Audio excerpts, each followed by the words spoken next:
जय हिंद। एयरबस जो कंपनी है दुनिया में बड़े बड़े जहाजों को बनाती है। एयरबस A380 ये 4 इंजन का बहुत बड़ा एयरक्राफ्ट है।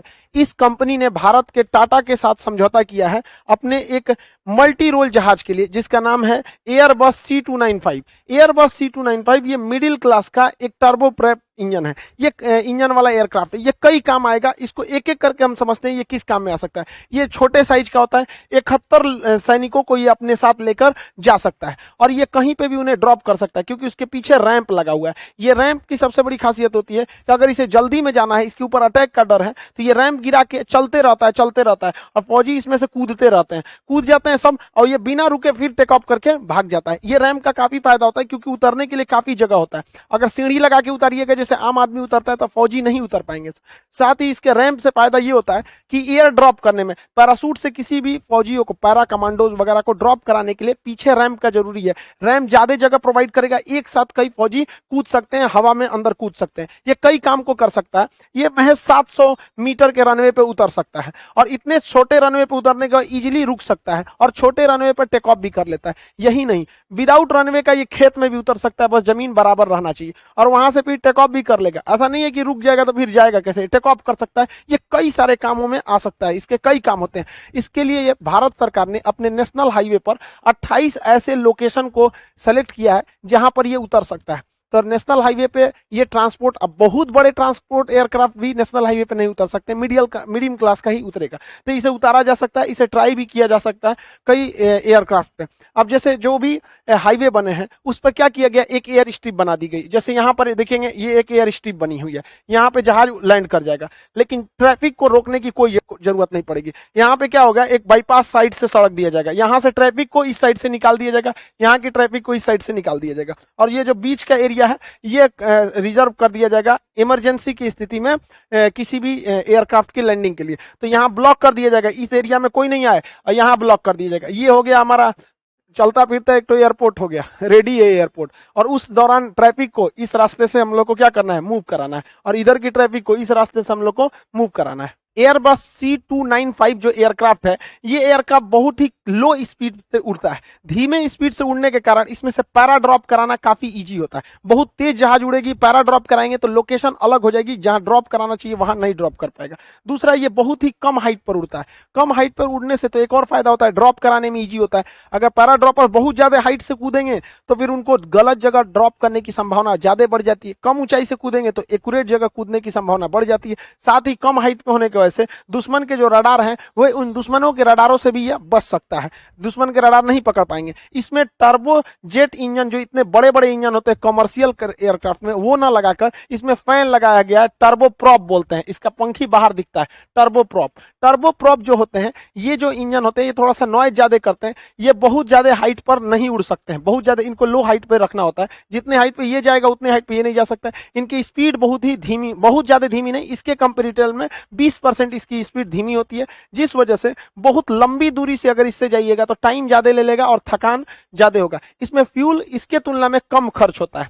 ये बहुत कम दूरी पर लैंड कर सकता है और टेक ऑफ कर सकता है, जबकि इसके लिए लैंडिंग के लिए ज्यादा जगह चाहिए टेक ऑफ के लिए। ये इसका मेंटेनेंस भी सस्ता होता है और इसकी कॉस्टिंग भी सस्ती होती है। तो जो हम लोग खरीद रहे हैं एयरबस 3295, वो एयरबस 3295 ये टर्बो प्रॉप इंजन वाला है। बाहर उसके पंखी निकले रहते हैं। ये अपने साथ 6 से 8 टन के लोड के सामान को लेकर आराम से उड़ सकता है, 1500 किलोमीटर से लेकर 4500 किलोमीटर तक, यानी भारत को आर पार कर जाएगा, एक बार रिफ्यूल हो जाएगा।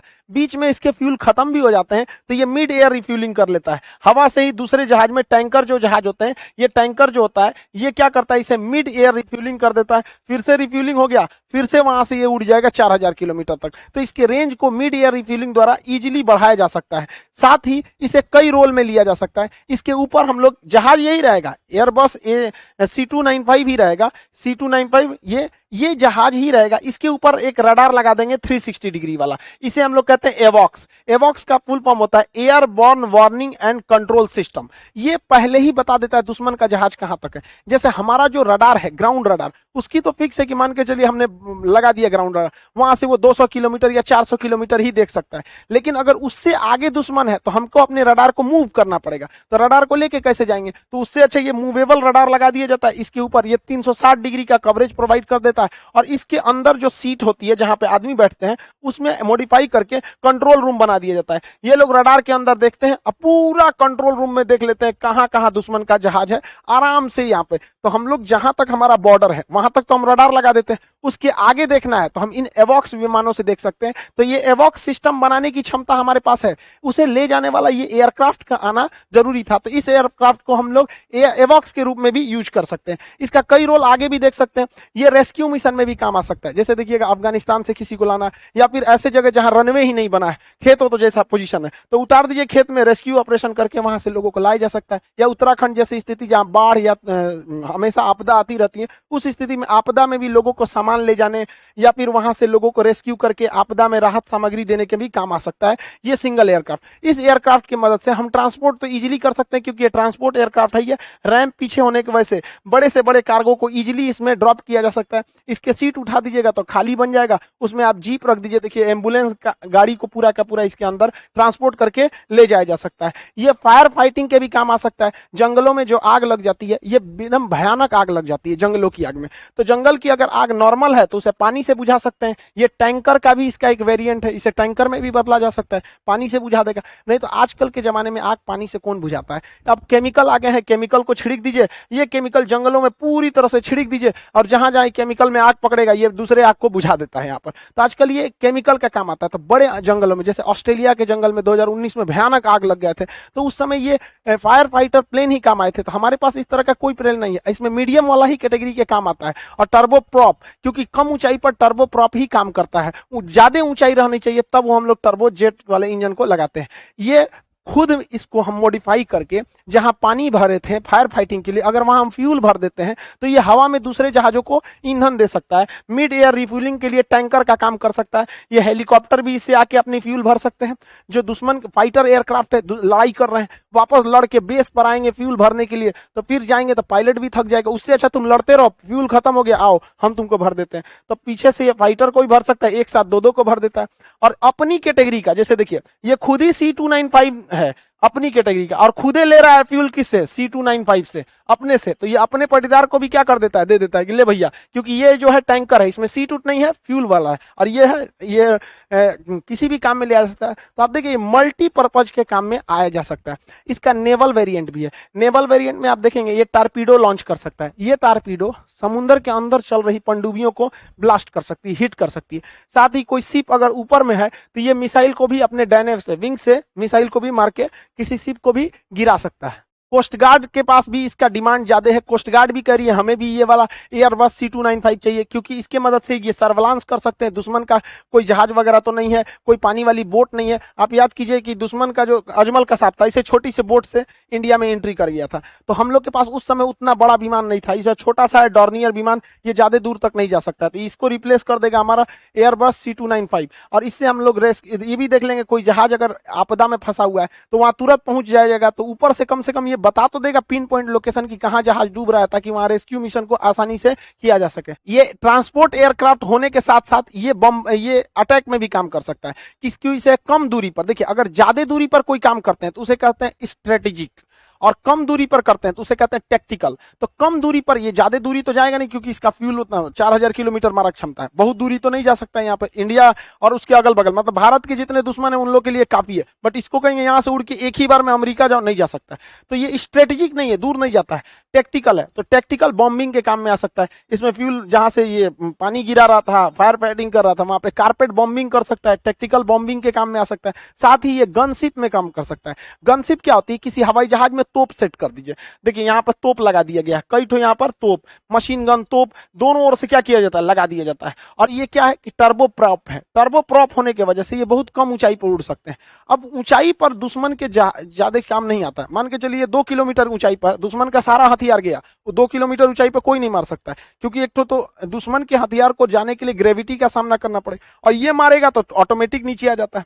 तो ये गनशिप का भी काम कर सकता है, साथ ही टैक्टिकल बॉम्बर का भी काम लिया जा सकता है इससे। इसे एयरबस कंपनी और टाटा की कंपनी मिलकर बनाएगी। इस पर सरकार की कैबिनेट कमेटी ऑन सिक्योरिटी ने मंजूरी दे दिया है। 56 एयरक्राफ्ट जो हैं ये खरीदे जाएंगे। एयरबस नाम होगा उसका, एयरबस C295। ये एयरक्राफ्ट 56 की संख्या में खरीदे जाएंगे, लेकिन इस 56 में से 16 एयरक्राफ्ट एयरबस का जो स्पेन में फैक्ट्री है, तो स्पेन के फैक्ट्री में 4 सालों में डायरेक्ट वहां रेडी आएंगे और वहीं से उड़ कर आएंगे, जैसे राफेल आ रहा है। लेकिन बाकी बचे 40 जो है वो इंडिया में टाटा कंपनी बनाएगी। अब इसके लिए टाटा कंपनी जो है वो समझौता किया एयरबस से, इसमें टाटा का शेयर ज्यादा रहेगा, एयरबस का कम रहेगा। इससे भारत में इसके कारखाने लगेंगे। जब भारत में कारखाने लगेंगे तो यहाँ के इंजीनियरों को भी जहाज की टेक्नोलॉजी पता चलेगी। यहाँ के अलग अलग सप्लायर को यह पता चलेगा कि जहाज बनाने में बहुत सारी चीजों को लगता है। पेंट तो इंडिया की कंपनी बना सकती है, इसमें जो स्टील, अल्युमिनियम ये सब लगते हैं वो यहीं से लिया जा सकता है। तो धीरे धीरे कारखाने लगेंगे तो टेक्नोलॉजी आएगी। एक ही बार जहाज नहीं बनता, एक फ्यूजलार्ज बनेगा, इसका बीच का हिस्सा, फिर इसके विंग्स बनेंगे, अलग अलग यूनिट्स में इसके बनाए जाते हैं। जब ये विंग्स बन जाएंगे तो इन्हें क्या किया जाता है, असेंबली लाइन में लाया जाता है। एक बार जब ये असेंबली हो जाती है, चेक हो जाता है, तो इसका एक प्रोडक्शन लाइन बना दिया जाता है। देखिए 1 2 3 4 एक साथ, एक इस साइड में 4 बन रहा है, 4 उस साइड बनेगा, तो इसे कहते हैं प्रोडक्शन लाइन होता है। तो धीरे धीरे आने वाले 10 साल में भारत में इकोसिस्टम बनेगा, एक बहुत बड़ा प्रोडक्शन लाइन बनेगा। ये एयरबस जो है C295, ये एक जहाज नहीं, ये एक क्रांति लाएगा हमारे यहाँ एयरक्राफ्ट के क्षेत्र में, क्योंकि ये मिडिल कैटेगरी का है और इसे कई मल्टी टास्क किए जा सकते हैं। जहाज एक ही रहेगा, उससे कई काम को लिया जा सकता है। जैसे हम लोग कैसे खाने में चना, उससे आप हलवा बना सकते हैं, उससे भूजा बना सकते हैं, पीस के उसका सतुआ बना सकते हैं, पीस पानी पी सकते हैं, उसको ऐसे भिगा के सुबह में खा सकते हैं, उसको नमक वमक छिड़क के खा सकते हैं, उसका नमकीन बना सकते हैं, कई काम कर सकते हैं उससे। उसी तरह ये भी है, समझिए, इसके कई काम किया जा सकता है और ये इतना बेहतरीन है। तो आप कहेंगे कि टाटा कंपनी जब इससे समझौता हुआ है, भारत सरकार की जो कैबिनेट कमेटी ऑन सिक्योरिटी है, उसने केवल 56 एयरक्राफ्ट क्यों खरीदे हैं? बात समझिए ध्यान से। इन 56 को खरीदने में 20,000 करोड़ का खर्च आया। लेकिन जब टाटा कंपनी इसे बनाएगी तो इसे टाटा कंपनी 10 सालों के अंदर सीख लेगी, और जब टाटा कंपनी इसे बनाएगी तो टाटा कंपनी का समझौता के हिसाब से ये आप इंडिया में ही ऐसे ऐसे 150 एयरक्राफ्ट बनाएगी। अब समझिए, 150 का जो खर्च आएगा वो 40 करोड़ आएगा, 40,000 करोड़, और यहां पर 56 का ही खर्च कितना है, 20,000 करोड़। यानी खर्च को दुगुना कीजिए और जहाज आपको 3 गुना मिलेगा। तो इंडिया में बनने से ये फायदा है। दूसरा, इंडिया में रोजगार मिलेगा, इंडिया की करेंसी को मिलेगा, टाटा कंपनी आगे बढ़ेगी और यहीं से हम छोटे देशों को भी एक्सपोर्ट कर सकते हैं। क्योंकि अगर कोई डायरेक्ट एयरबस से खरीदेगा तो उसको थोड़ा महंगा पड़ेगा, इंडिया से खरीदेगा तो उसको सस्ता पड़ेगा। तो हमारे यहाँ एक बहुत बड़ा इकोसिस्टम बनने जा रहा है। और ट्रांसपोर्ट एयरक्राफ्ट बहुत जरूरी होते हैं, केवल फाइटर एयरक्राफ्ट ही नहीं होते हैं। अमेरिका ने दुनिया में जितनी लड़ाइयां लड़ी हैं, अमेरिकी एयरफोर्स का रीढ़ कहा जाता है F-16 फाइटर को, और उसका जो ट्रांसपोर्टेशन का काम होता है, जो पहुंचाने का काम, वो C-130 जे सुपर हरकुलियस जहाज होता है। ये भी टर्बो प्रैप है, बट इसमें 4 इंजन है, हम लोग जो खरीदे उसमें 2 इंजन है। तो ये दोनों जहाज अमेरिकी एयरफोर्स के रीढ़ है। भारतीय एयरफोर्स के रीढ़ सुखोई 30 जो जहाज है, ये फाइटर स्ट्राइकर में आ जाते हैं सब। अब इसका जो ट्रांसपोर्ट में जो मेन किरदार निभाएगा वो एयरबस C295 करेगा। तो ये दोनों भारत की रीढ़ हो गए, ये अमेरिका के रीढ़ हो गए। तो आप समझे कि ये एक जहाज दिखने में ही जहाज दिख रहा है, इसे कई तरह का मॉडिफिकेशन किया जा सकता है। एयरबस को भी नहीं पता होगा कि भारत वालों का चाल कितना आगे तक है। हम एक जहाज खरीदेंगे, उसका मेकअप वोकअप करके, मॉडिफाई करके 75 ठो काम लेंगे उससे। आप क्या सोचते हैं, ये जरूरी था कि नहीं? भारत के लिए काफी लंबे समय से ये डील अटका हुआ था। ये भारतीय वायुसेना के लिए गेम चेंजर साबित होगा।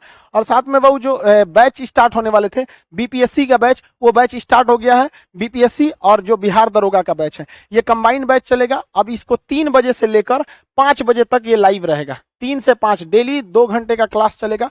अब एप्लीकेशन पे इसका एडमिशन स्टार्ट कर दिया गया है। आप application Khan sir official application description में लिंक है, वहां से जाएंगे और इसको इनरोल कर लेंगे। क्योंकि जब भी सीट बढ़ेगा, सर्वर पे लोड बनेगा, अचानक बंद कर दिया जाएगा बिना किसी सिचुएशन के। तो आप लोग जिसको जल्दी लेना है ले लें, अभी 3-4 दिन एडमिशन इसका चालू रहेगा। आई होप आप ये वाला टॉपिक जितना है इसको समझ गए होंगे। अब जब एग्जाम में आता है, बीपीएससी मेंस में या किसी भी स्टेट पीसीएस के मेंस में या यूपीएससी के मेंस में, साइंस एंड टेक्नोलॉजी के सेक्शन में, तो खाली लिख के चल आएंगे या एयरबस C295 खरीदा गया कैबिनेट कमेटी से, नंबर नहीं मिलेगा। आपको पूरा स्पेसिफिकेशन देना पड़ेगा, ये किस किस काम में आ सकता है, कहां कहां इसको बनाया जाएगा, कौन कौन सी कंपनी करेगी। तो इसका टोटल स्पेसिफिकेशन देंगे, तब एक अच्छा मार्क्स मिलेगा। आई होप आप इसके बारे में कंप्लीट समझ गए होंगे। मिलेंगे नेक्स्ट क्लास में। जय हिंद।